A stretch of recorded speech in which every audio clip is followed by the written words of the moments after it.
Hi guys, it's Lydia and welcome back to another episode of Children of Divorce. I've been pretty scrambled the past couple days because just so many things have hit me about what I need to do for this podcast. I like all the marketing I need to do. I'm on all the apps now. You can find me everywhere. I sound like a grandma when I say that, but I'm on everything like TikTok, Instagram, YouTube, and it's just a lot. It's the best thing ever, don't get me wrong, because I'm obsessed, guys. I wake up every day with a purpose now. This has been the best thing ever for me. I can't express that enough. This past week has just been magical in the way that I wake up every day and I know what I'm doing. And it's working on this podcast, it's growing this podcast, or just working on my career. I don't want to say podcast because I think it's going to be so much more than that. It's going to be a community, it's going to be just bigger than just a podcast. But and I find it cringe when I'm like working on my podcast, because it's like, okay, we get it, you have a podcast, and it's like, shush, influencer girl. But it has given me just so much structure and so much purpose to my day. And I've never really been someone that was like, oh, I want to do this, I want to put work into this. When I was at school, it always felt like I had to do it, and it was like a lot of effort and really hard to get myself to do things, and it made school 10 times harder because I would have to really push myself to do the schoolwork, to do the essays, and that's just how I know this is right for me, because I wake up every day and I want to do the work, and it excites me, and it's been great, waking up every day with purpose. But I'm a little bit hectic, all over the place, overwhelmed. Also, sometimes, I put a lot of work into things, and maybe the video doesn't do well or whatever, and that's always disheartening. And I think you can apply that to anywhere in life, when you put effort into something, and you really want something to work out and it just doesn't, and you're like and you kind of replay that narrative in your head, oh well, things have never worked out for me in the past, so of course it doesn't work out now. And I actually heard on a podcast years and years ago that we seek evidence for the thoughts that we have. Let me explain. If you believe I'm not good enough, you're gonna find things that confirm you're not good enough. And so I was feeling a little bit low today, maybe about my career prospects, and I'm sacrificing so much and risking so much as well at the same time for this podcast, and I was feeling scared about my future, and is it all gonna work and pay off? And I was like, maybe I'm just not good enough. And then my video didn't do well. And I'm like, oh, there's my evidence that I'm not good enough. Yeah, it's super easy to find evidence when we already believe the things. If I believed I was great, or if I was, because I do believe I'm great, but if I was having a day where I was like, I'm fantastic, I deserve the world, um, and then a video didn't do well, I would be like, oh, okay, that's just a fluke. But if you're feeling low, it's really easy to just accept whatever is in front of you as evidence, as confirmation of what you already believe in. And so yeah, I'm just a little disheartened today, but we're keeping the ball rolling. Like I said in the last episode, you just keep going, right? And I saw this Instagram post, which was Tyler the Creator's letter he wrote to himself. I don't know the exact years. I don't know a lot of Tyler the Creator lore. I did see him live when I was 16 at a festival, which was pretty cool, but the mosh pit was pretty feral. Mosh pits aren't my thing. They're survival of the fittest, and if it is survival of the fittest, I am definitely the least fit. If that makes sense. Yeah, in other words, mosh pits and me do not gel. That's a pun, because all you do in a mosh pit is gel. For those of you that haven't moshed at a festival. Okay, but yeah, I read Tyler's letter, and he was like, kid, you're gonna work a few jobs after this. They're not gonna be glamorous, but you're never gonna be homeless. And then you're gonna make music and you're gonna improve on your craft, and you might have to release like 100 songs, like loads of different songs, but eventually, like, people like it, like more people start to listen. And at the end, he says, right now, you're on a plane, like, to go make music with like Drake and Kanye West. So, kid, you made it. And he says at the end as well, be patient. You kind of have no other option. And first of all, that is really an inspiring letter because it just shows that it's never too late. Everything is possible. Life does turn around. Life happens. Life changes. We forget that because it feels so static and we use our past. And in Tyler's case, I don't know the exact age and like lore of Tyler, but probably a year before his crazy success, like, he had no idea. And he dreamed, but maybe he didn't know if it was gonna be possible for sure. And the only way to find out is by living life. And I think it's just a super inspiring story. And I would love to have him on the pod. I'm joking. But life just happens. Whether you want it to or you don't, it just happens. It changes. Things happen. You keep working towards them, they'll happen. Like, that's life. And it might not feel like that, but that is life. That's the life we were given. That's life we were born into. The other thing I appreciated that he said was, just be patient. You have no other option. Because that's the literal truth. We have no other option than to be patient. And so that is what I wanted to speak about in today's episode. How to be patient. Specifically, how to be patient when waiting for love, but patient anywhere. Patient with your goals, your dreams, patient with finding a partner. How do we be fucking patient when we are in the pits, when we have nothing in our life, when we are hopeless? How do we say, okay, but just hold on for a little bit longer? How do we be fucking patient when we are starving, when we are dying of thirst? Okay, right? For community, to not be lonely, when we are struggling so much financially. Okay, how do we be fucking patient through all of this shit? Pardon my language, pardon my French. It's almost like an impossible task because as humans, when we want things, we want them now. We want them now. Why do we want them now? Because we just do. Right now, I want to be hugged by someone. Like, that's literally what I want right now. I wish someone was here to hold me. That would be fucking fantastic. In 2 hours, I want to go to bed. Maybe not in 2 hours. It is literally 6 p.m. and I'm not a toddler. But in like a couple hours, I'm gonna want to go to bed. I want to eat when I want to eat. We want things as humans. We need them to survive. It feels like we need them. And okay, when we were like, hunter-gatherers and it was just about survival, it was like, I want food, I want this, I want that, and we'd get it because we learned when you want things, you have to get them in order to survive. But now that we are this like civilized society, okay, and we have all these different things, then our problem anymore isn't just survival necessarily.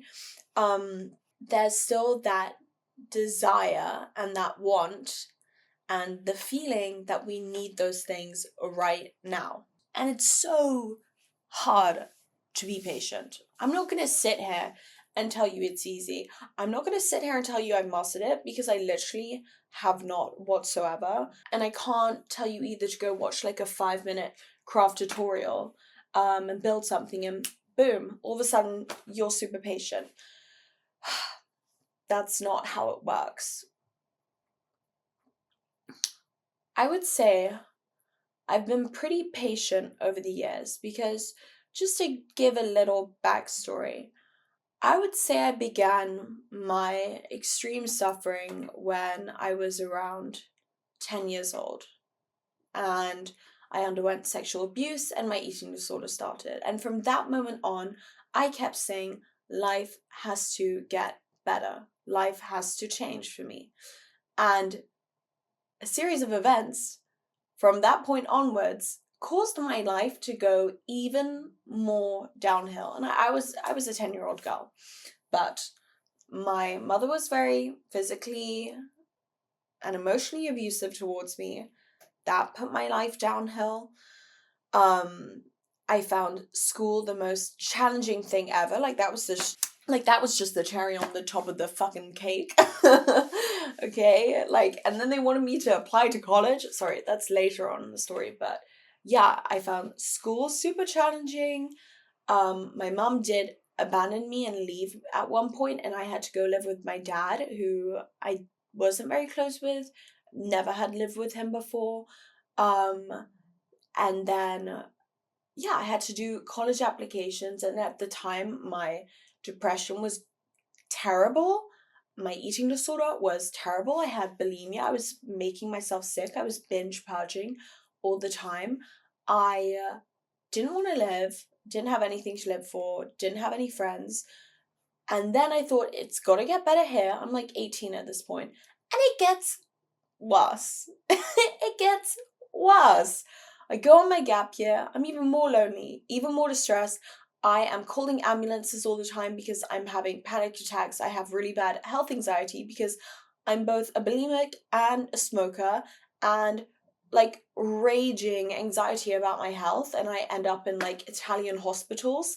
And I get diagnosed with anxiety, and then I go and I try to do this gap year excursion. Those of you who've heard about Costa Rica, you know the law, but if you haven't, I basically almost died because my heart was about to give out. No one knew that I had bulimia apart from me, but I went on this hiking trip and almost fucking died. And I ended up in a rehab, in a hospital, in a psychiatric ward back in London. Okay? I'm at the lowest of the lows here. I think it cannot possibly get worse. And it didn't. I did start recovering from my eating disorder, but then it did get worse, okay? Not with the eating disorder. The eating disorder got better, thank you. Honestly, I needed something to keep me going. Don't think I would have been able to handle this year with an eating disorder. But then I moved to the States for college, and it was so difficult. I had so much trouble making friends. I finally was able to cut off my mother, my toxic mother, but that was a very difficult thing. I had to go back to London, remove all my things, get my birth certificate from her house. Okay, that was a very difficult situation to navigate. Also, finally emancipating yourself from your family, from your parents, very difficult thing to do, very hard to navigate. Okay, so that was a shit storm, okay?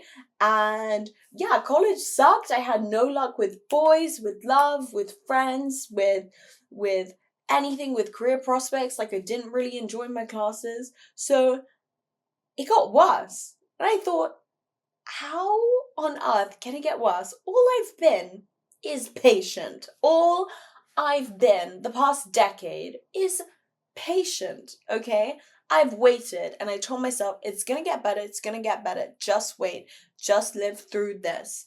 And then it gets worse? What the fuck, universe? What the actual flipping fuck? And so I think I know a thing or two about being patient and about things changing, because now I can say my life is changing. I have discovered a passion for something. I've been waking up with purpose. I had a breakdown, but I was also broken down so I could rebuild myself, and that's what I've been doing.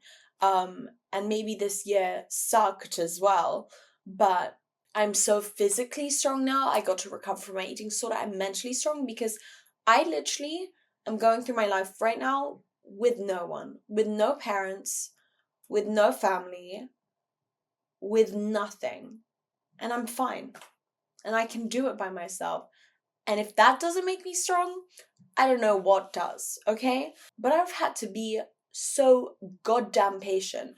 I swear to God, 2-3 years ago, I was living my life and I would literally think each day, I cannot do this for another day. I need things to change right now. I need things to change right the fuck now, okay? Because I'm not gonna make it to tomorrow.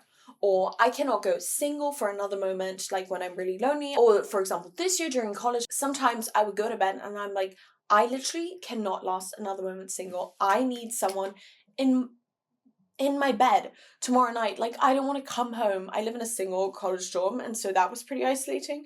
But it was a decision I made because I didn't want like a random roommate. That's another story.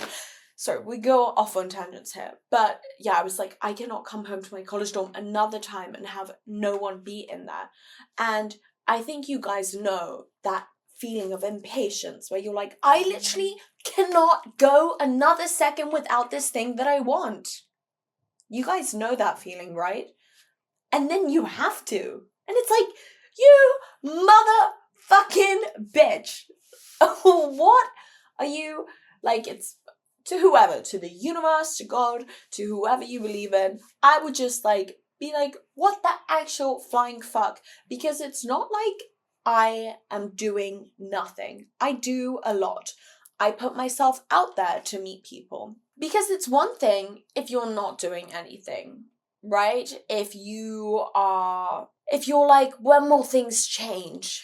But you're not really putting yourself out there or trying to change things. But it's another thing when you're doing everything you possibly can to change your life, but something's got to give back to you, right? Like, something's got to happen. Like, it's not you anymore. Like, that person needs to give you a job, or you need to get into that university, or that friend needs to also do that workout class and then you meet each other there, or that boy like needs to reciprocate like your advance on him. Whatever, like at some point something's got to give. Like, you can give your all and try to change things and try to change your reality, but also the surrounding like needs to give back to you. Do you get what I'm saying? Like, sometimes things are just out of our control, and it's not about us doing more, because people always like, oh, if you want things to change, like, just do more. And it's like, you don't get it. I've done all I can to change my life, to change my flippin' sorry, it's because I'm saying fucking too much this episode, but I've done all I can to change my life, and I just have to wait. I just have to be goddamn patient again, after I've said every single day for the past however many years, I can't do this another day. And you know what? This ties right back into what Tyler, the Creator, said. That his advice to his younger self was, be patient, you have no other option. That's the truth. And I don't want to say, oh, we have no free will as humans, like, you don't have anything. Like, I don't want us to all be freaking out about not having control over situations. I think we have control over ourselves and how we respond to people, how we love people. I think we definitely have control over that. What I choose to do with my time, who I choose to love, where I set boundaries. I have control over that. But I don't have control over when life happens to me. The world is my oyster.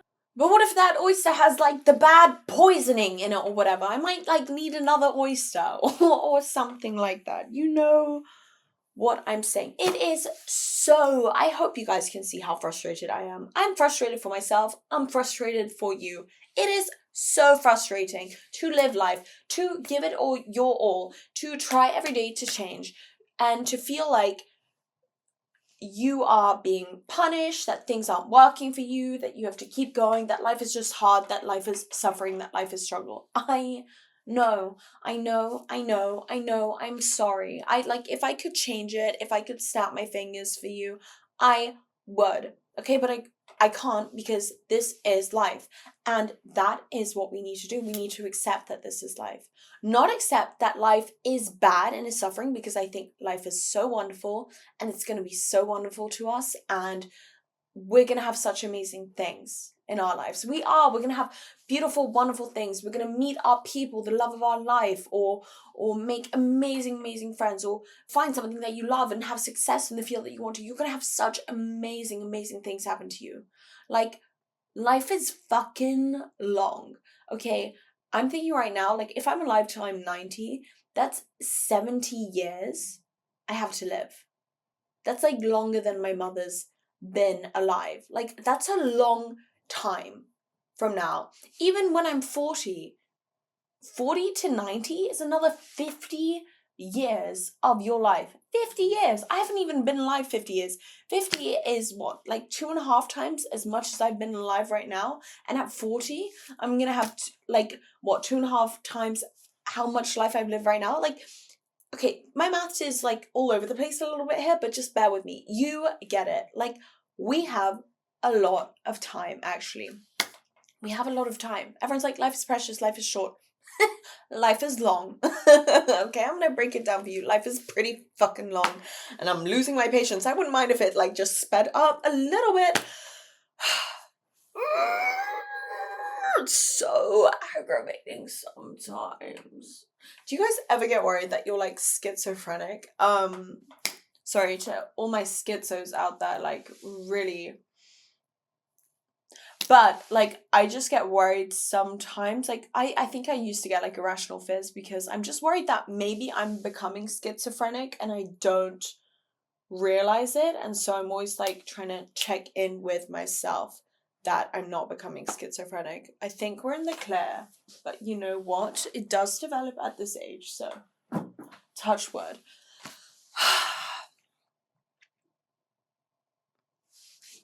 Yeah, it's fucking hard out here, guys, to be patient and to go through life each day.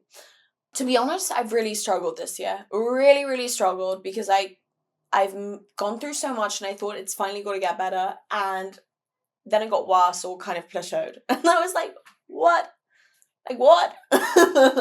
But recently, I have been feeling like I've been so much better at being patient. Yeah, I've been getting so much better at being patient recently. And the number one thing is having this podcast and having found something that I am passionate about, because honestly, it just distracts me. And not like a distraction from like my emotions, like abusing drugs or alcohol. Like, it is a distraction in the way that I'm busy each day. I have this to do each day, and it stimulates me in a way school has never done, or just other things I've tried in the past have never done.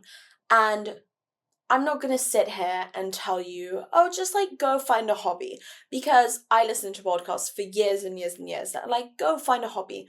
It's really hard to find the thing that you're passionate about.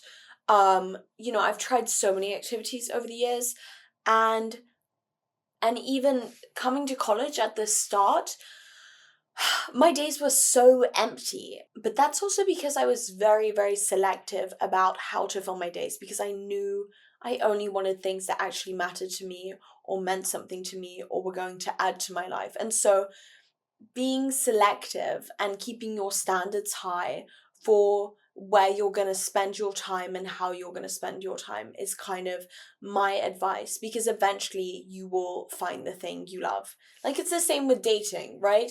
Being selective and having high standards, you might be a little bit lonely for a while, but then you're going to find that thing that, boom, you love and you're obsessed with. And like, this can be a hobby, this can be your job, this can be the thing you want to study in school, like whatever it is. I think just hold on to the belief that eventually you'll find that thing that you really love and that you're really interested in. And yeah, this past year has been like so boring for me and not stimulating, and that's made being patient so hard. And I filled my time with various things. I walk dogs, I did yoga, I do a lot of music, but still I was like bored and unstimulated. Cleaning my room helped, but finding this podcast and this passion really helped. And so it's a difficult thing to find your passion.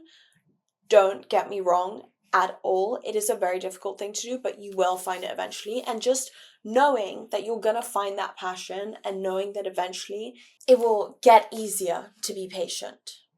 Like, just remember that eventually you're gonna find something that's gonna help and distract you and stimulate you.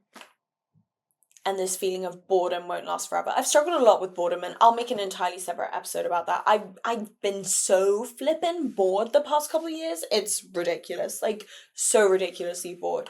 And like, people are like, oh, it's ADHD or like whatever. But honestly, I don't think so. Like, I don't know about you guys, but like sometimes the world is just boring.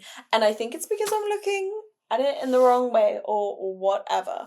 But yeah, I'll definitely make an episode about boredom.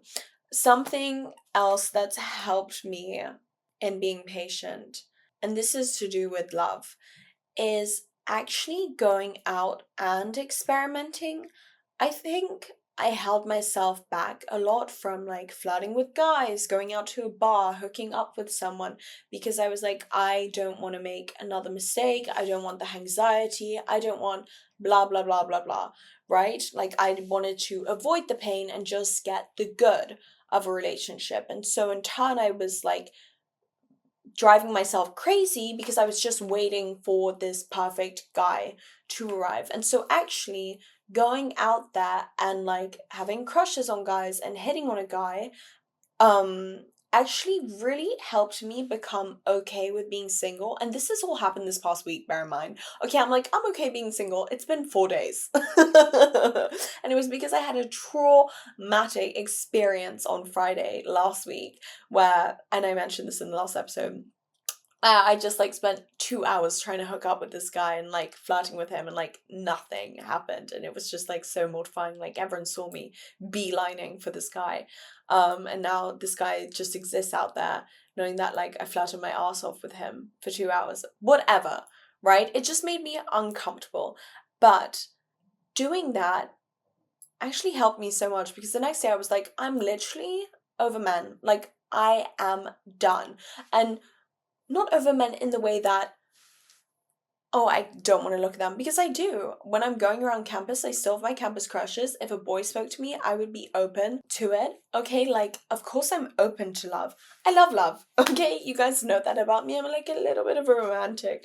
But love, but I don't want to make my life miserable while I don't have it.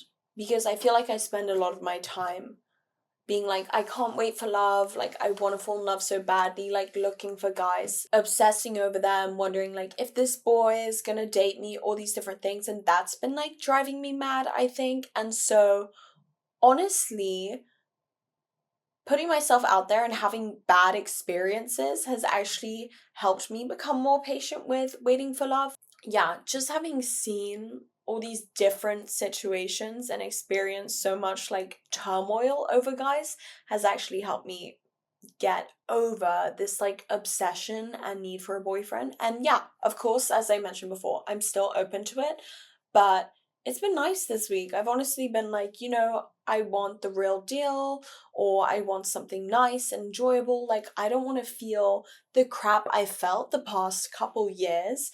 And so I might just take a break. I kind of feel ready now to just be patient and wait for the right person. And before, when I said I was waiting for like someone to come, it was more like I was not patient and I was angry, but I also was just trying to wait for the person.